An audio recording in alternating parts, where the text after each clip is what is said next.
So, Dave, we've been talking about immigration at this table for months, it seems. Right. And as we talk, the House and the Senate seem to get farther and farther apart on something that they have to come together on. This week it seemed to get ridiculous. The House seems so unhappy with the big comprehensive immigration bill the Senate passed that not only will it not take it up, it doesn't even want to pass a big bill that will force them to go into conference to compromise with the Senate. Right. Well, as the Washington Post put it, immigration got stopped at the House and Senate border. and as you pointed out in your piece today, the reason the House opponents of immigration reform are using this tactic is they know that once the bill gets to conference, they've lost control and we'll get some kind of middle of the road thing. And it seems to me, correct me if I'm wrong, that the thing that they're least likely to get out of the House is a bill that's a pathway to citizenship. Yeah, that's the last thing on their list. That they're happy to vote for more border security. They're happy to vote for more H-1B visas for highly skilled workers. More farm workers too. And maybe even some path to citizenship for the dreamers, these young immigrants, the children of illegal immigrants who came here or are here almost by accident, not because of their own decisions.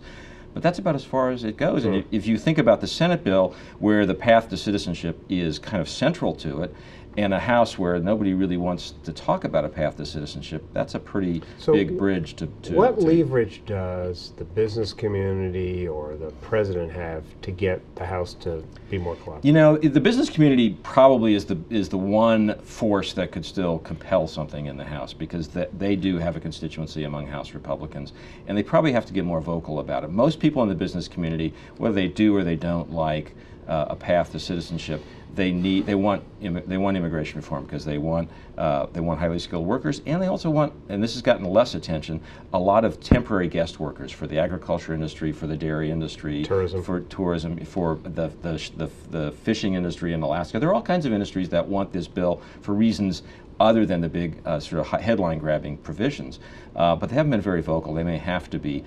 I think, though, in the House Republican caucus, there's not much of a desire to hear what other people think in some cases. They listen to their constituents. Polite. Well, they listen to their constituents, and they come from really red districts, and their view is, and this is understandable, I didn't come to do what the Chamber of Commerce wants, and I certainly didn't come to do what Barack Obama wants. I came to do what people in my district want. But the Republicans had such a problem with minority voters, especially Hispanic voters, in the last election. They can't go into 2016 without some kind of immigration reform, can they? That's what people at the Republican National Committee may say, but that's not what House members think. They're the next election they're thinking about is next year in their district, which tend to be less minority. Less minority, and where the more likely problem is that you're going to be challenged from the right if you vote for an immigration bill that has a path to citizenship. That's their political problem. It's not 2016, it's 2014, and that's what I just think there's a difference between people who think, well, of course you have to compromise, and people in the House